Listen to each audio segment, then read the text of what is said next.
Hermanos, buenos días. ¿Cómo están? Y hace rato no predicaba dos veces. Am, bueno, hoy vamos a meternos en uno de los temas, o en dos de los temas, que dicen por ahí que uno no puede hablar en una reunión social. Hay dos temas vetados. ¿Cuáles son? Y hoy bueno, el deporte es uno tercero por ahí ya.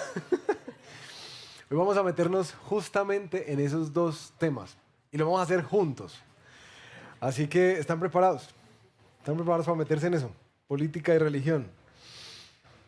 Bueno, estamos en un tiempo complejo, por llamarlo de alguna manera, en nuestro país, ¿cierto? La semana pasada estábamos en las urnas, espero que todos hayan estado allá, ah, ejercitando ese derecho, pero también ese deber que tenemos de participar en la elección de nuestros gobernantes.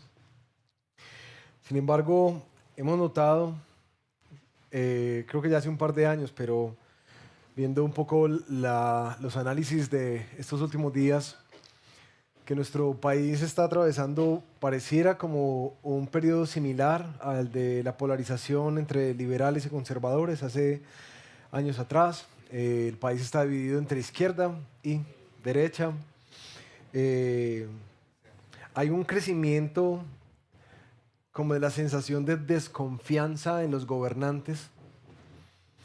Y bueno, como para la muestra un botón, hoy abrí los titulares y me sale un titular en el colombiano. Oiga pues, uno de cada 5 congresistas electos llega hoy a la curul con investigaciones disciplinarias. Uno de cada 5 de los que acabamos de votar. Entonces, es evidente el por qué hay desconfianza. De hecho, me ha llamado la atención que, sí, a medida que hablo con algunos de ustedes o personas afuera, hay también como un ambiente de temor. Y los analistas han observado que quizás a diferencia de algunos años atrás, la población en Colombia está tomando decisiones por temor. Es decir, independientemente del bando donde tú te ubiques o de la ideología política que tengas, hay un temor que te lleva no a elegir al candidato que te gusta, sino al candidato que va a evitar que suceda eso que tú temes. ¿Sí? Algunos han analizado 3 temores puntuales que se ubican al lado y lado. Temor por la economía. Quienes tienen miedo de que Colombia se vuelva un país económicamente inestable, o por el otro lado, que la desigualdad siga aumentando. El temor de la seguridad, que se ve de alguna manera el incremento de grupos armados, narcotráfico y bandas al margen de la ley. Así que hay un temor a que quedemos nuevamente encerrados, que no podamos salir. Pero también hay un temor de que la mano dura cometa de pronto atrocidades y un abuso estatal frente al recuperamiento de la seguridad. Hay un temor de los valores ante los cambios culturales en términos de ideología de género, el papel de el Estado en la formación de los hijos y defensa de derechos de minorías. También hay como un temor de que avanzamos muy rápido y otros como que no, vamos a quedarnos en los mismos elementos de abusos y que no hay defensa de derechos en algunos temas que preocupan sobre el progresismo. Creo que por eso una sensación generalizada que yo he podido percibir es la de, pastor, estas votaciones están muy duras, ¿cierto? No, no se sabe por quién votar. Y es curioso porque uno lo escucha ahí en las urnas, ustedes saben que cuando uno va a votar, todo el mundo va comentando en el camino, ¿no? Entonces uno empieza a sentir ese sabor como de, qué cosa tan compleja. Así que bueno, providencialmente el Señor tan bello como siempre nos pone agenda, Él siempre nos trae agenda cuando uno abre la palabra. Y la agenda de hoy es agenda política. Justamente en Romanos nos guía a Romanos capítulo 13, que es nuestro texto de hoy, así que quiero pedirles que lo abran, lo prendan en sus Biblias. Y hoy el apóstol Pablo nos va a meter en la actitud hacia las autoridades, lo titula en nuestra Biblia. Pero bueno, antes de meternos allá, recordarles un poco el marco en el cual Pablo está escribiendo. Ustedes recuerdan que hace 2 semanas el apóstol Pablo nos entró a empezar a ver el aspecto práctico de haber entendido y recibido las misericordias de Dios por nosotros, aunque éramos pecadores. Entonces, en el capítulo 12 empezó con una bisagra muy importante, ¿cierto? Por las misericordias de Dios, les ruego entonces que vivan de esta manera. Hace 2 semanas estuvimos hablando de cómo el Evangelio, las buenas nuevas de nuestra salvación en Jesús, cambia la manera en que nos relacionamos los unos con los otros. ¿Recuerdan eso? Hace 8 días, Henry estuvo predicando una que nos dejó así como que, y es cómo el Evangelio cambia la manera en que reaccionamos ante aquellos que nos hacen el mal. Por favor, si no la han escuchado, escuchen esa predicación. Hermosa y desafiante. Hoy, el apóstol Pablo nos entra en el capítulo 13 a entender cómo el Evangelio cambia la manera en que nos relacionamos con aquellos que están en autoridad, con nuestros gobernantes. Pero todo, mis queridos, quiero que lo entiendan. Todos los cambios que está pidiendo Pablo son a la luz de el Evangelio, a la luz de lo que has entendido en Cristo, cómo esto altera la manera en que te relacionas con esa entidad. Particularmente, cómo es que luce nuestra vida transformada como seguidores de Jesús frente al gobierno. Y recuerden que Pablo nos estaba diciendo que hay un nuevo molde que la palabra de Dios nos invita a adoptar. Así que hoy vamos a entrar a entender cómo es el nuevo molde y también a percatarnos de cuál es el viejo molde en el que ya estamos amoldados para poder entender los pasos prácticos que debemos dar. Pero bueno, como el tema es tan complejo, pidámosle al Señor que nos hable. Quisiera pedirte ahí un momentico en silencio, si cierras tus ojos.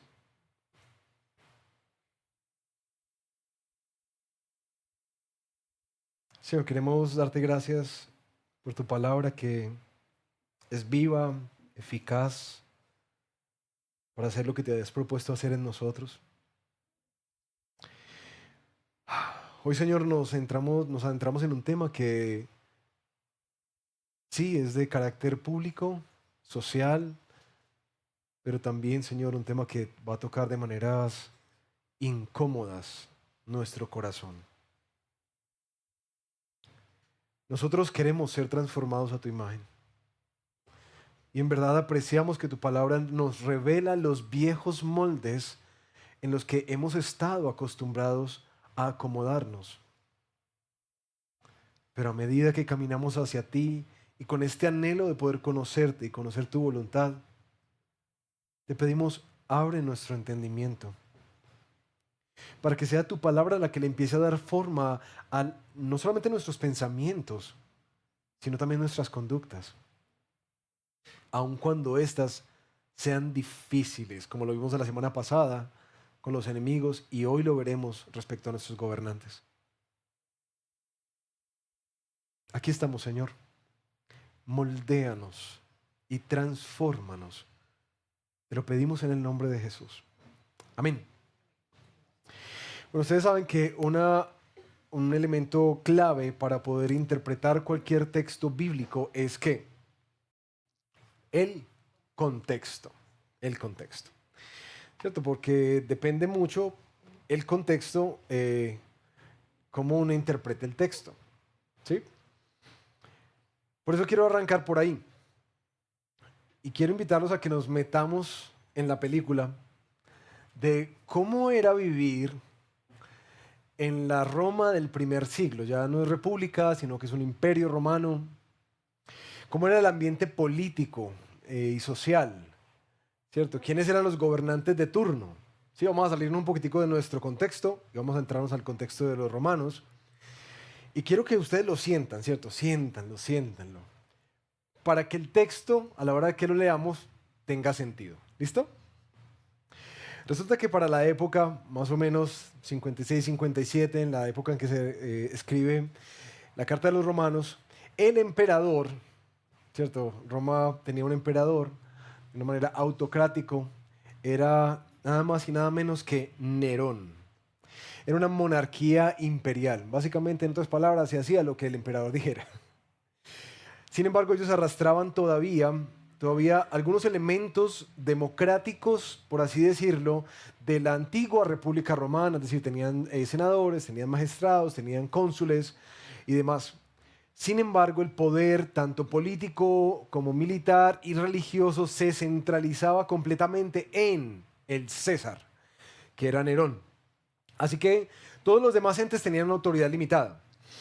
El acceso al poder no era por un voto democrático como el nuestro. Es decir, no era que se convocaba a las urnas a los romanos y ellos decían, no, me gusta más este partido o este partido. No, no, no. El pueblo no tenía nada que ver ahí.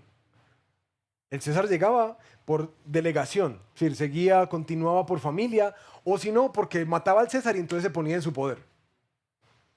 El César era vitalicio, es decir, el gobernante que le tocó, ese le tocó hasta que lo maten o hasta que muera. Pero ese es. No hay expectativas de ningún cambio. ¿Listo? En cuanto a los impuestos, quienes han visto películas de la época de Jesús o quienes han visto algo de documentales de la historia romana, saben que el Imperio Romano era un imperio que trataba de imponer la pax romana a través de la violencia y obviamente cada provincia, cada ciudad, cada pueblo que conquistaba era puesto bajo una alta carga de impuestos. Esos impuestos se les delegaba la recolección a unos contratistas privados, que se llamaban, y los conocemos en las escrituras, como los publicanos. ¿Cierto? ¿Recuerdan los publicanos? Los que cobraban el impuesto. Estos recaudadores privados, pues de alguna manera tenían mucha libertad porque tenían que cumplir ciertas cuotas, pero en las provincias y lugares donde estaban tenían la libertad de quizás inflar un poquitico más los impuestos. Así que era un poquitico para acá y un poquitico para acá. ¿Listo? Por eso es que eran tan odiados en la época de Jesús, por corruptos, por corruptos. Sin embargo, los impuestos eran los que sostenían a los militares, a las obras públicas, a todo el aparato del Estado, pero también a la administración imperial y todos los excesos que especialmente Nerón tenía en mente. Porque Nerón era categorizado como un hombre impulsivo, consumido por una paranoia que lo llevaba siempre a eliminar a cualquiera que se oponía, incluyendo su propia familia, a quien mató. Senadores que estaban contra él terminaron muertos o terminaron siendo guiados al suicidio. En medio de sus delirios, dicen los historiadores, que provoca un gran incendio, el incendio del 64 en Roma, que es desde donde sale la culpabilización de los cristianos como quienes encendieron el imperio y los empiezan a perseguir. Lo que hace él y lo que dicen los historiadores es que la idea de Nerón era poder acabar con Roma para poder reconstruirla como él quería, y después de ese periodo empiezan unos excesos absurdos en inversión, en lujos, en casas, en construcciones, a merced de este gran emperador. La mala reputación que tenía le llevó al final de su vida a que el Senado y los militares se levantaran contra él y él termina suicidándose. Si ustedes buscan en Google, Nerón, les va a salir lo peorcito de él. ¿Listo? Ahora, leamos Romanos 13. ¿Sí? Ya nos empapamos de cómo era para ellos. Entonces llega una carta de Pablo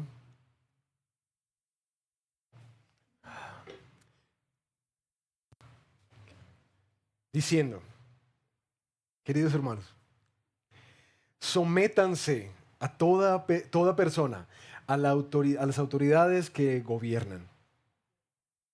Porque no hay autoridad sino de Dios. y las que existen por Dios son constituidas. Por tanto, el que resiste la autoridad a lo ordenado por Dios se ha opuesto, y los que se han opuesto recibirán condenación sobre sí mismos. Porque los gobernantes no son motivo de temor para los de buena conducta, sino para el que hace el mal. ¿Deseas, pues, no temer a la autoridad? Haz lo bueno y tendrás elogios de ella, pues es para ti un ministro de Dios para bien. Pero si haces lo malo, teme, porque no en vano lleva la espada, pues es ministro de Dios, un vengador que castiga al que practica lo malo. Por tanto, es necesario someterse, no solo por razón del castigo, sino también por causa de la conciencia. Pues por esto también ustedes pagan impuestos, porque los gobernantes son servidores de Dios, dedicados precisamente a esto. Paguen a todos los que deban. Paguen a todos lo que deban. Al que impuesto, impuesto. Al que tributo, tributo. Al que temor, temor. Y al que honor.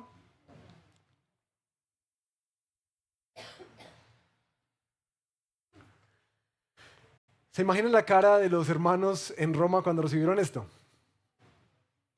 A ver, ¿qué cara hicieron?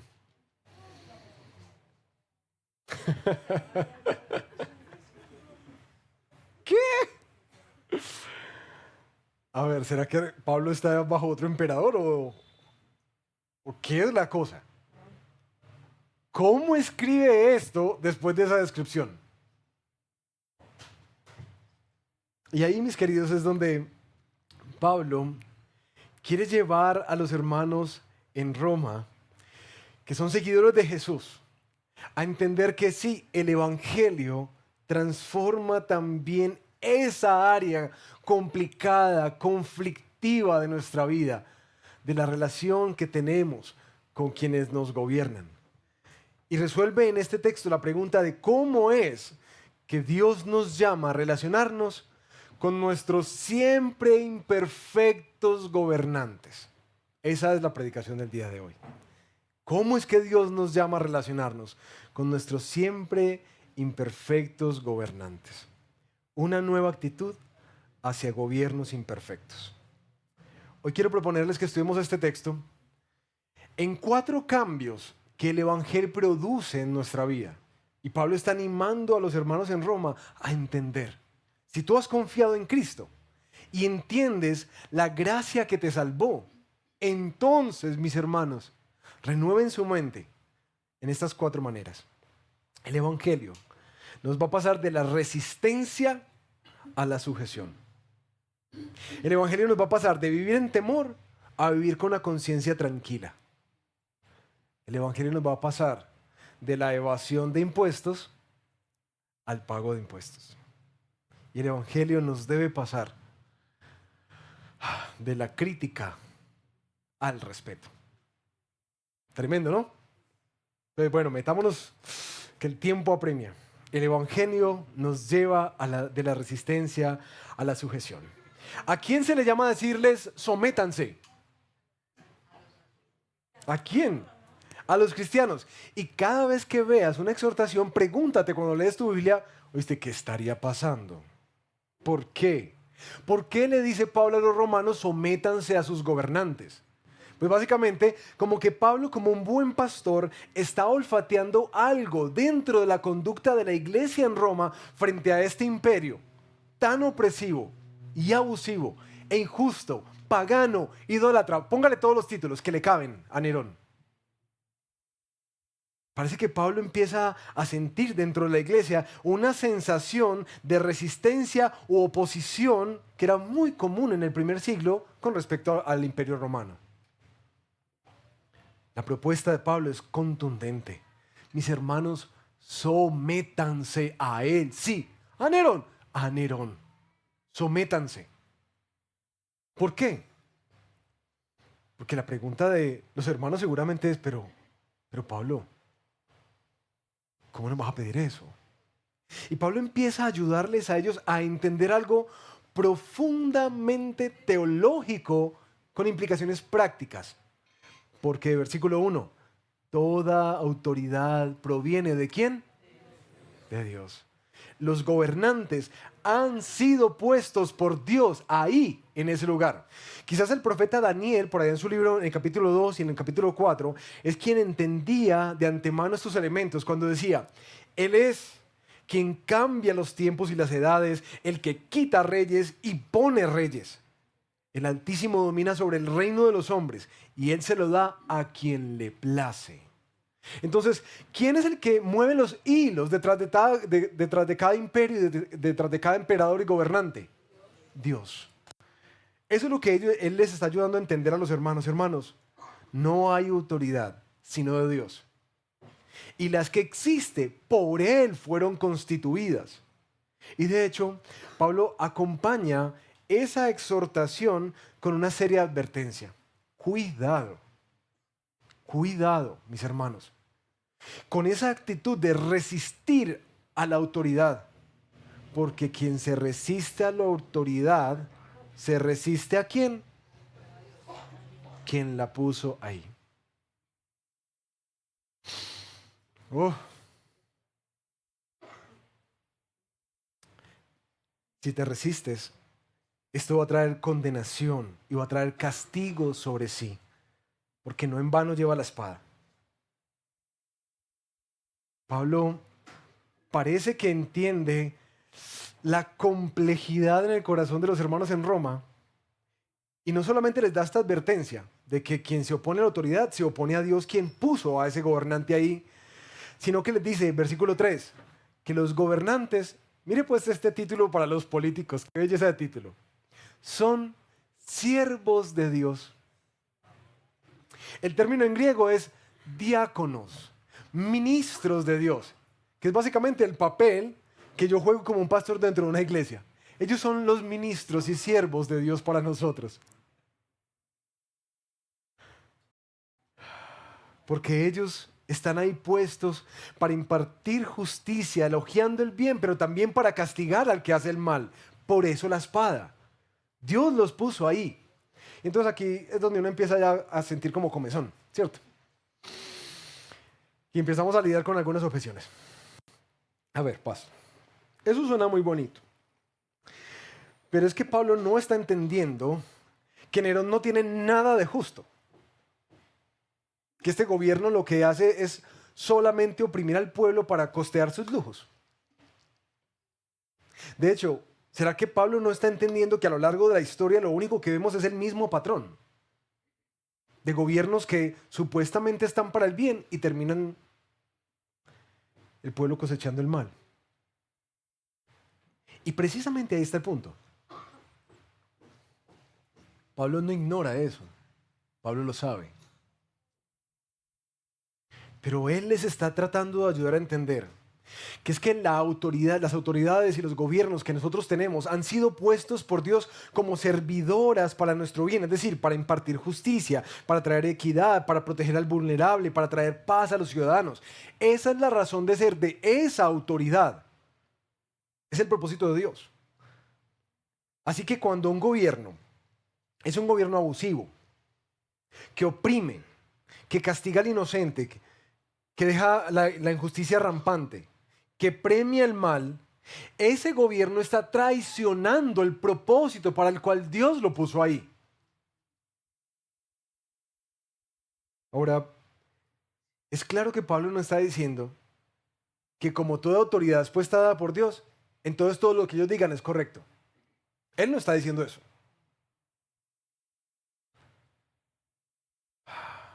Él está afirmando que sí, esos que ni siquiera lo conocen y a veces reprochan contra él, también fueron puestos por el Señor.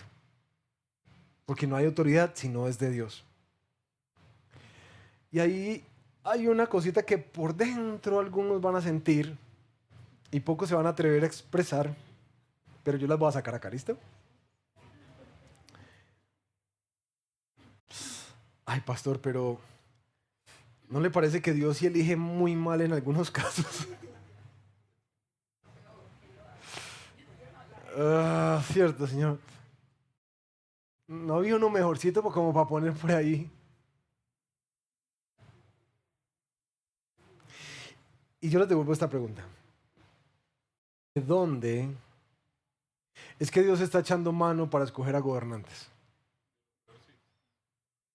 Bueno, en lo peorcito. ¿No les parece que hemos vivido bastante la historia de candidatos con buenas motivaciones, buenos discursos, y de repente están y la historia está llena de eso? Es decir, Dios está trabajando con una materia prima que se echó a perder. Él coge de lo peorcito. Es decir, de nosotros. Y de ahí coge. De seres humanos caídos. Que sí tenemos motivos mezclados. Discursos muy bonitos y acciones muy confusas y oscuras. De ahí escoge el Señor. ¿De dónde más? Y creo que uno de los textos que más ha ayudado para mí mismo entender esos momentos cuando uno ve que se levantaron y hicieron esto, que este tomó estas decisiones con este país, que nuestros gobernantes hicieron aquello, es como que, Señor, ¿dónde estás? ¿Por qué permitiste que esta persona llegara a este país o que empezaran campañas contra este? Señor, pues ¿dónde estás? ¿Dónde estás gobernando? ¿Solo yo me he hecho esa pregunta? Ok. Pablo está enseñando un principio clave para nosotros, mis hermanos. Dios soberanamente gobierna toda su creación en medio de hombres y mujeres quebrados. Ezequiel 34 es uno de los textos que más luz me ha dado sobre esto. Porque en ese texto, que les animo que lo estudien en la casa, Ezequiel 34, los gobernantes en Israel han utilizado el poder para sí mismos, se han engordado, han descuidado a los vulnerables y gobernaron con dureza, provocaron sufrimiento y en últimas el pueblo de Dios termina dispersándose. Es decir, estos son una clara evidencia que no utilizaron la autoridad para lo cual Dios se las dio. Pero el que sale ahí en la escena, en Ezequiel 34, es Dios mismo. Él no se queda callado. Dice que Dios intervendrá y que va a juzgar a esos pastores infieles y que recogerá a su pueblo y levantará a un nuevo pastor que sea fiel para cuidarlo. Esa promesa que nosotros vemos cuando llega Jesús. Un pastor que cuando va pasando, aunque entra en un pollino, en todo lugar donde él camina hay una transformación. Justicia, equidad, belleza, restauración, sanidad. A medida que este rey visitó por unos breves años la tierra, todo cambió. Y en la cruz, todo cambió para nosotros. Ahora, decimos que el Evangelio nos mueve de la resistencia a la sujeción. ¿Y cómo es que eso pasa?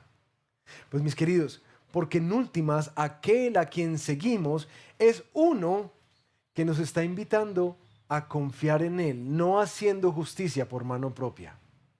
¿Por qué hemos de someternos a una autoridad que es abusiva y que terminó, aunque Él era completamente justo, maltratándolo y crucificándolo?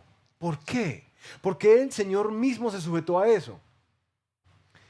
Como se lo dice a quien lo castigó, tú no tienes ninguna autoridad si no te lo hubiera dado el Padre. Él se sujetó y no hizo justicia por mano propia. Y vamos a ver más adelante el por qué. Sin embargo, es aquí donde tiene sentido el último versículo del capítulo 12. Mírenlo por favor. Último versículo del capítulo 12. No seas vencido por el mal, sino vence el mal con el bien. Acto seguido, ¿de qué nos habla? De política. Entonces, ¿dónde debemos aplicar eso? Ahí. Pablo está animando a los hermanos, hermanos, no dejen que el mal gobierno de Nerón empiece a generar en ustedes una actitud hostil de resistencia y de rebeldía a una autoridad que claramente Dios puso ahí. No se dejen vencer por el mal, tratando de hacer justicia por mano propia, sino al contrario, venzan el mal haciendo el bien. Porque de lo contrario, empezarían a experimentar temor. Y eso nos lleva al segundo punto. ¿Cómo es que el Evangelio nos lleva del temor a la tranquilidad. Miren el versículo 3. Pablo les lanza una pregunta. ¿Desean vivir sin temor a las autoridades? Escuchen la pregunta. Hermanos, ¿ustedes desean vivir sin temor a las autoridades? Y ahí uno se hace la pregunta, ¿por qué una iglesia cristiana, unos hermanos reunidos, tendrían temor al gobierno? La respuesta de Pablo es la que nos ayuda a entender. Él les dice, mis queridos, hagan lo bueno y van a tener elogios de la autoridad, pero si hacen lo malo, van a enfrentarse con el castigo. Parece entre líneas que Pablo empieza a diagnosticar y a olfatear que dentro de la iglesia se ha empezado a dar una forma reactiva de vivir en rebeldía al gobierno de turno. Y una forma reactiva en la cual ellos están empezando a experimentar temor porque los patrones y las acciones que están tomando literalmente son o prohibidas o comandadas y ellos no lo están haciendo. Así que se dio dentro de la iglesia esa sensación de vivir con miedo. Y si usted quiere vivir sin miedo, pues entonces sujétese a la autoridad. El punto es, en el versículo 4, hermanos, recuerden que esa autoridad, esa que ustedes están viendo, es para ti un ministro de Dios, para tu bien. Pero, ¿qué hacer cuando esa autoridad va en detrimento, sus mandamientos, sus directrices, sus peticiones, sus exigencias, va en detrimento de mi bienestar? Y creo que ahí está el punto en que quizás los hermanos en Roma estaban empezando a lidiar, que muchas de las políticas opresivas que recibían de Nerón estaban afectándolos a ellos. Y no solamente la libertad de culto, al menos no en esta etapa temprana, después vendría la persecución. Pero ¿saben qué temo yo que estaba afectando? El bienestar y el bolsillo. Así que empiezan como una serie de prácticas que Pablo va a desmontar más adelante. Pero esto sí nos genera una pregunta. Bueno, parece que la sujeción es muy importante. Pero la sujeción ¿hasta dónde va? ¿Cierto? Porque si es un gobierno opresor, idólatra, que seguramente tiene unos principios y valores muy lejanos a los valores de Cristo, entonces yo, ¿cómo sé a qué me someto? ¿Es una sujeción absoluta o hay un espacio para la rebeldía? ¿Cómo lo hago? Hay dos principios que quizás te pueden ayudar a poder entender. ¿Quién puso a los gobernantes? Dios. Entonces, ¿quién es la máxima autoridad para nosotros como creyentes? Dios. ¿Listo? Y entonces, ¿cómo juega esto? Si son tan contrarios. Hay dos principios que pueden ayudarte. El primero, cuando la autoridad manda algo que Dios claramente prohíbe, los creyentes son llamados a resistir. ¿Listo? Cuando la autoridad manda algo que Dios claramente prohíbe, los creyentes son llamados a resistir. Y tenemos en las Escrituras dos ejemplos muy interesantes de eso. El primero es el de, ¿recuerdan por allá en el emperador cuando él dijo, van a matar a todos los niños menores de 2 años? ¿Sí? Y aparecen unas mujeres, las parteras, que encubren a los niños, cubren a Moisés, también es su madre, y dicen mentiras al faraón. Y después Dios las elogia por hacer lo que es correcto, aunque no se sujetaron al faraón. También más adelante en el libro de Daniel vemos a Sadrach, Mesach y Abednego que se les pide que se arrodillen ante la estatua de Nabucodonosor. ¿Y ellos qué hacen? Pues no. Así usted nos mate y si el Señor no nos salva, tampoco nos vamos a arrodillar. Se resisten a lo que Dios claramente prohíbe. Pero también el otro principio es cuando la autoridad prohíbe algo que Dios evidente y claramente manda. ¿Listo? Ahí está el otro principio. Cuando la autoridad prohíbe algo que Dios manda. Y vemos en el libro de Hechos cuando, por ejemplo, el Sanedrín llama a los apóstoles y les dice, les prohibimos que sigan hablando de ese tal Jesús. ¿Recuerdan esa historia bíblica? ¿Qué dicen los apóstoles? ¿Está bien obedecer a los hombres antes que a Dios? De ninguna manera. Vamos a seguir predicando. Y se rebelan contra quienes eran su autoridad. Yo sé que tenemos nosotros aquí una serie de temas en tensión, ¿no? Como los temas de aborto, eutanasia, ideología de género, el papel del gobierno en la educación de nuestros hijos, la objeción de conciencia profesional, libertad religiosa. Hay muchos temas que tenemos, temas candentes ahí. Mis queridos, el principio que Pablo nos está enseñando junto con los hermanos en Roma es que nosotros siempre, siempre, siempre somos llamados a honrar a nuestras autoridades y a someternos a ellas. Pero, ¿hasta dónde? Hasta donde la conciencia que la palabra del Señor ha formado en nuestra vida nos pueda llevar. Porque hay convicciones fuertes que llegan como que esto no le agrada al Señor. Hasta ahí llega. ¿Por qué? Por causa de una sujeción mayor. Por causa de una sujeción mayor.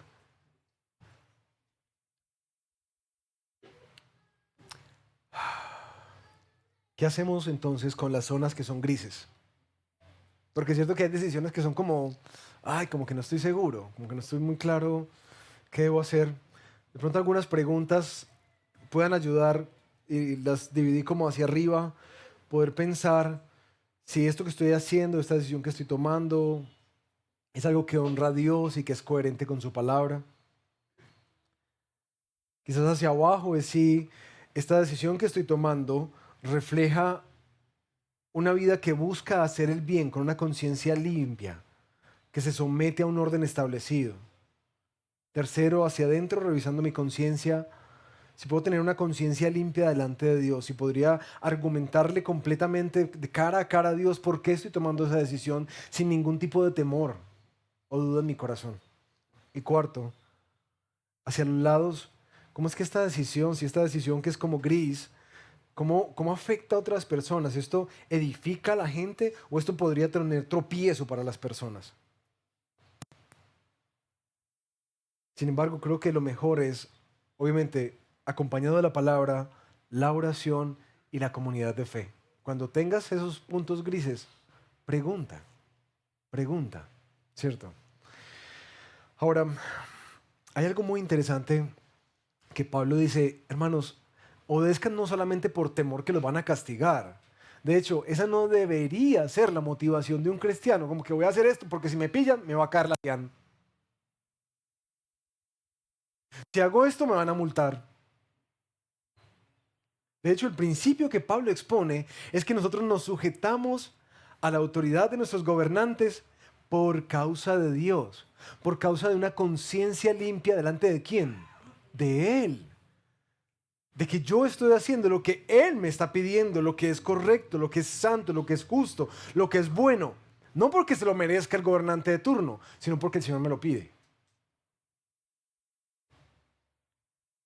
Pero Pablo, ¿por qué así? Eso es muy complejo. Y ustedes van a ver, no solamente en los evangelios, en las cartas paulinas, sino aún en Pedro. Pedro tiene una porción, si la pueden buscar ahí en su Biblia, primera de Pedro capítulo 2, versículo 19. En el mismo contexto de represión, persecución, Pedro les dice a los hermanos, porque esto haya gracia, si por causa de la conciencia ante Dios alguien sobrelleva penalidades sufriendo injustamente, pues qué mérito hay si cuando ustedes pecan y son tratados con severidad lo soportan con paciencia. Pero si cuando hacen lo bueno, sufren por ello y lo soportan con paciencia, esto haya gracia con Dios. La razón por la que vemos cómo es que Pablo junto con Pedro engranan el evangelio como el motor del cambio, la expone a continuación. Porque para este propósito han sido llamados. Pues también Cristo sufrió por ustedes, dejándoles ejemplo para que sigan sus pasos, el cual no cometió pecado, ni engaño alguno se halló en su boca, y quien cuando lo ultrajaban no respondía ultrajando. Y cuando padecía, no amenazaba, sino que ¿qué hacía? Encomendaba su causa a aquel que juzga con justicia.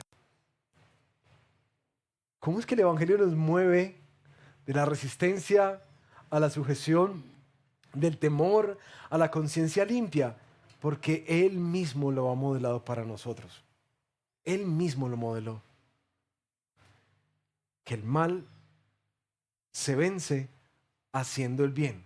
O como nos decía Henry la semana pasada, que cuando somos vencidos por el mal ya ganó. El tercer punto que el Evangelio produce en nuestra vida son las dos últimas implicaciones en el último versículo. Paguen a todos lo que deban. Y aquí vamos a ver cómo es que el Evangelio nos mueve de la evasión de impuestos al pago de impuestos. Ahí todos se despertaron, ¿no? A ver.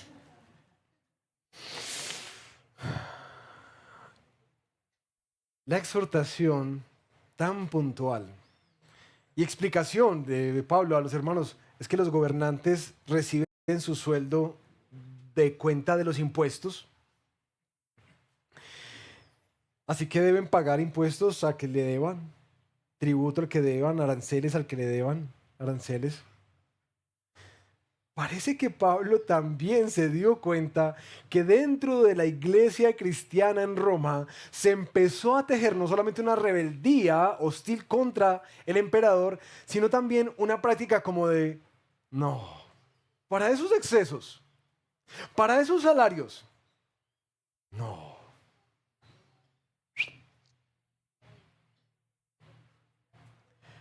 Una práctica de empezar a evadir una responsabilidad social que ellos tienen con el emperador de turno.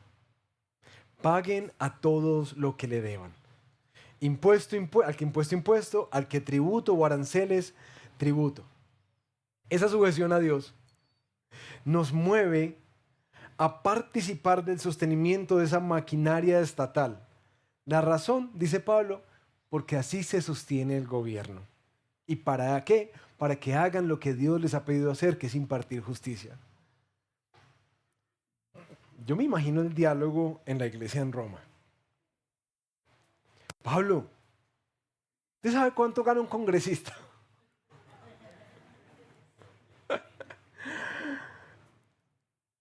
Lo mismo que se nos pasa acá, pero pastor, ¿usted sabe cuánto gana un congresista? Bueno, vemos que al menos bajaron 16.5 de la prima, ¿no? Que había por ahí. Quedó en 34.7 millones de pesos. O sea, estaba en 50 y algo. Y el salario mínimo está en 2. Bueno, 1.750. ¿Cómo más es que pague impuestos para esos excesos? ¿Cómo es posible? Para esa malversación, para esa corrupción, para esos carteles que vemos una y otra vez en las noticias. ¿Cómo va a pedir que pague impuestos? No, ni loco. Entonces la iglesia empieza a desarrollar algo que hemos llamado antes como una teología de Robin Hood. ¿Sí? Entonces voy a hacer justicia por mano propia. ¿Por qué? Porque esos no están haciendo justicia por mí, entonces yo la voy a hacer. De alguna manera, si ustedes se dan cuenta, nosotros empezamos a tomar un papel de jueces sobre quienes nos gobiernan. Y el principio que es confuso y del cual nosotros no tenemos tanta claridad es que nosotros pensamos que gobernamos mejor que otros.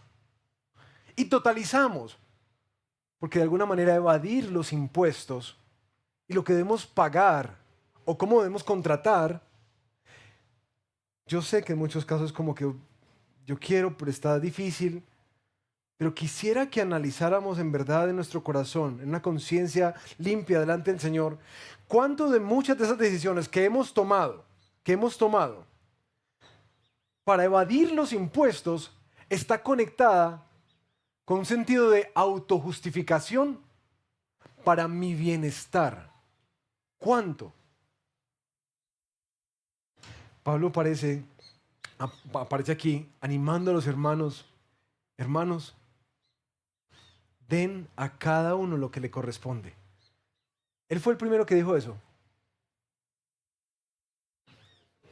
Jesús. ¿Recuerdan? Den al César lo que es del César y a Dios lo que es de Dios. Y es muy interesante que Jesús, que es el dueño de todo, se sujetó a un imperio que terminó crucificándolo. Y sabiendo la trampa que le ponen, le dicen, mira, esto tiene la imagen del César, entonces dale al César lo que es del César. Y uno dice, bueno, no, pero eso no dice que los impuestos. No, de hecho, más adelante, por ahí en Mateo 17, ustedes recuerdan que Jesús tenía que pagar los impuestos del templo. Y entonces él dice, el hijo no tiene que pagar nada, pero a razón de la conciencia delante de Dios y de las personas alrededor, hagámoslo. Y manda a Pedro a que pesque, y cuando saca el pez encuentra una moneda, que es el milagro que muchos esperamos, ¿cierto? Encuentra una moneda para pagar el impuesto de los dos. Ahí es que uno dice, Cristo vivió en sujeción a un imperio con el cual él no estaba de acuerdo. Increíble, ¿no? Increíble. Por conciencia delante de Dios y de los hombres. Ahora, las misericordias de Dios no nos sublevan, hermanos, elaborando como nuestras propias leyes de justicia, sino que nos llevan a confiar en Dios como Él nos manda, a darle a cada quien lo que se le debe. Eso yo creo que desmantelaba dentro de la iglesia unas prácticas muy comunes, pues en la iglesia en Roma, ¿cierto? Como no declarar los impuestos reales, sino unos más acomodaditos porque es que el golpe está muy duro. Vender y comprar sin factura porque ojos que no ven, corazón que no siente, ¿cierto? O vender en efectivo porque el mismo principio pasa. O inflar los costos y registrar gastos ficticios para poder compensar la declaración de renta de la DIAN. La DIAN todavía no estaba en Roma, ¿cierto? Con la claridad. Usar empresas o cuentas de terceros para poder evadir, ocultar ingresos. Subdeclarar ventas. Y aún uno muy común que particularmente me ha llamado mucho la atención la práctica, ese tema de contratar personas bajo una modalidad que no se corresponde con el contrato que tienen, ¿cierto? Llamando un contrato como no es. ¿Por qué? Porque sale más barato, porque nos sale menos costoso. Mis queridos, en últimas, Pablo se da cuenta que esta teología robinhoodesca ha entrado dentro de la iglesia y le ha empezado a ponerse en un lugar de autoridad para gestionar sus propios intereses, justificado en la corrupción de otros. Pero de esa manera no se están sujetando al Señor. Eso es lo complejo, que les dice, quien se rebela contra la autoridad, se rebela contra Dios. Por eso les dice, paguen sus impuestos como son. Si es impuesto o si es tributo, si es un arancel, lo que sea, dale a cada persona lo que sea para que mantengas una conciencia limpia delante del Señor. ¿Por qué? ¿Pero por qué lo vamos a hacer? Por nuestra sujeción mayor. Esa es la razón. Porque el Señor nos dice que lo hagamos. Y de esta manera confiamos en que la justicia proviene de su mano y no de la nuestra. Cuando obedecemos lo que Dios nos manda, estamos decidiendo dejar ese lugar que nos encanta jugar en la vida de jueces para poder dejar que Él sea el juez y nosotros simplemente hacer lo que Él nos manda y lo que es correcto, de tal manera que no tengamos miedo de que nos pillen y que nuestra conciencia esté tranquila delante del Señor. Porque nuestros propios actos de justicia, mis queridos, también son imperfectos. Cuando te pones a jugar ese papel de Dios, de juez, para juzgar a otros, también tu corazón es corrupto. Y de hecho, uno de los elementos que genera más impacto es que, mis queridos, nosotros peleamos con aquellos a los que les estamos tributando. Peleamos con eso, por la manera descarada en que se están gastando la plata a veces, y excesiva, por la manera en que se la roban. Pero recuerden, es el Evangelio lo que nos mueve de la evasión al pago. Y quiero mostrarles algo que a mí me generó un impacto en particular. Si tú ves en las Escrituras, nosotros somos mayordomos de lo que Dios nos ha confiado. Te pregunto, ¿todo lo que Cristo te ha confiado a ti, lo has administrado bien?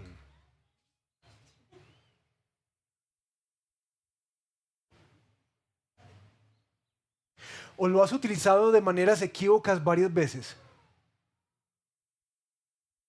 Yo no sé ustedes, pero yo sí. Y al hacer este eco, yo decía, claro, nosotros hacemos esta justicia de, como lo gastan mal, entonces yo lo voy a retener. Pero Él no hace así. Él nos da.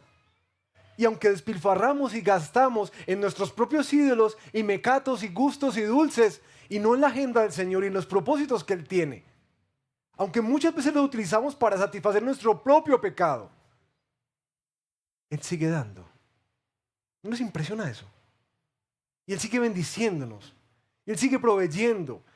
Y Él sigue cuidando de nuestros hogares, a pesar de nuestra mala administración.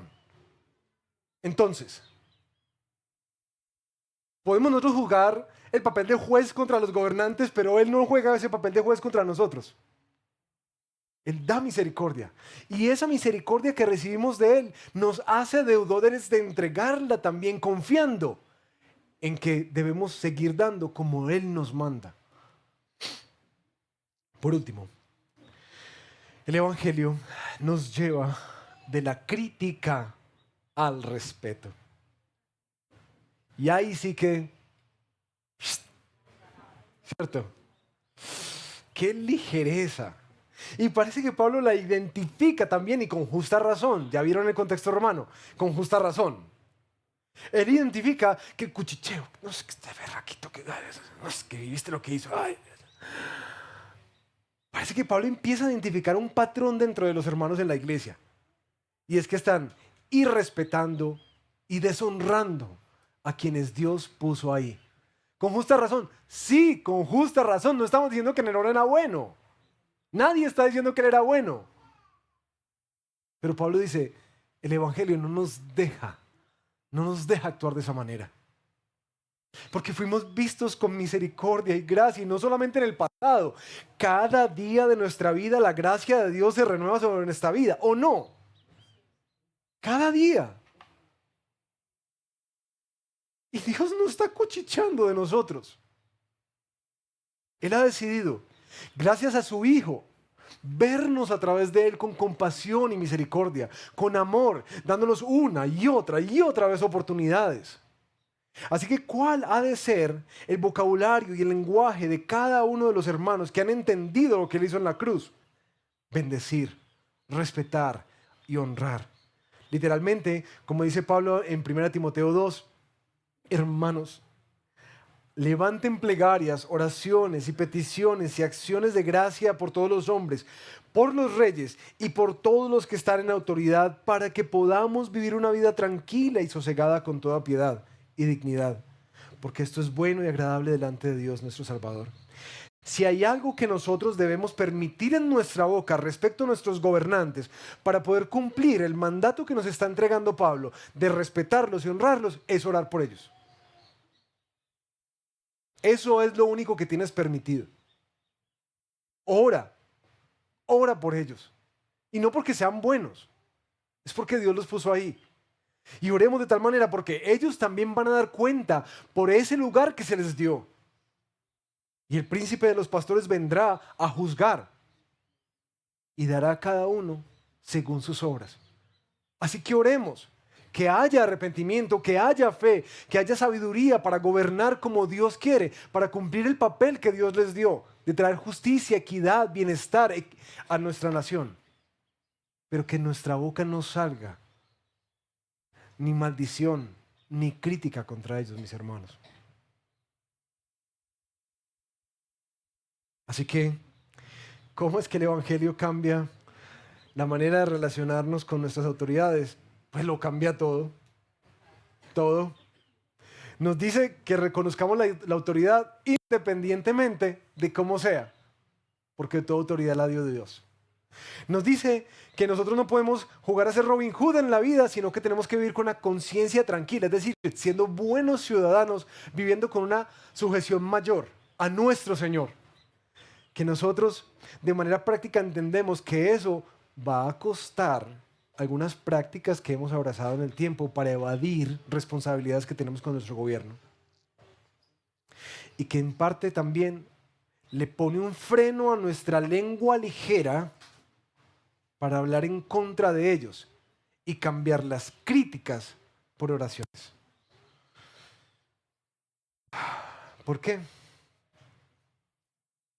Porque Él lo modeló, porque Él lo hizo y porque lo continúa haciendo por nosotros. Por eso. Y queremos sujetarnos a Él. Confiados en que un día, eso que todos anhelamos para nuestra Colombia y para el mundo, va a llegar. Cuando, como dice por ahí Apocalipsis 19, el Señor ha comenzado a reinar. Eso es lo que nosotros aguardamos. Así que vivimos en este peregrinaje con los ojos puestos más lejos que el próximo presidente que se va a montar. Vamos a orar. Señor, te damos gracias por tu palabra tan hermosa y desafiante como siempre. Comenzamos hablando de que necesitamos un nuevo molde, porque este molde no es el molde de los romanos, es el molde nuestro. Y conscientes de eso, lo primero que queremos decirte es perdónanos. Perdónanos, Señor, por la ligereza con la que hemos tratado este tema político en nuestro país. Perdónanos si de alguna manera nuestras actitudes han sido resistentes y rebeldes. Porque hoy ha sido claro para nosotros que nos rebelamos es contra ti. Perdónanos cuando hemos jugado a ser Robin Hood y a hacer nuestra propia justicia, de maneras imperfectas, amañadas a nuestros gustos y a nuestro bienestar más que cualquier otra cosa. Perdónanos, Señor. Perdónanos cuando hemos utilizado nuestra boca, con esta misma que te alabamos y bendecimos, para despotrincar de gobernantes de turno. Perdónanos, Señor. Gracias porque tu palabra en verdad nos trae luz, para ayudarnos a ver la transformación que también quieres llevar a cabo en cosas tan particulares como la política y cómo nos relacionamos con ella. Hoy te pedimos que la cruz, Señor, se levante para nosotros cada vez con mayor claridad, dándole forma a la manera en que actuamos, pensamos, decimos, votamos. La manera en que administramos nuestros recursos, nuestras empresas, contratos, lo que tú nos has encomendado, Señor. Nosotros reconocemos que hemos sido infieles, pero tú sigues siendo fiel. Ayúdanos, Señor, a confiar en ti. No a poner nuestros ojos en el gobierno o partido de turno. Ayúdanos a poner nuestros ojos en Cristo. Queremos fijar nuestros ojos, como cantamos ahorita, por encima del sol. Y poner nuestra esperanza ahí, en ese grito glorioso que escucharemos un día de nuestro Señor reina. Mientras tanto, ayúdanos a caminar con fidelidad, especialmente en las decisiones que hoy tu Espíritu nos está poniendo como una piedra en el zapato, que sabemos que tenemos que hacer algo con eso. Danos tu agenda. Te lo pedimos en el nombre de Jesús. Amén.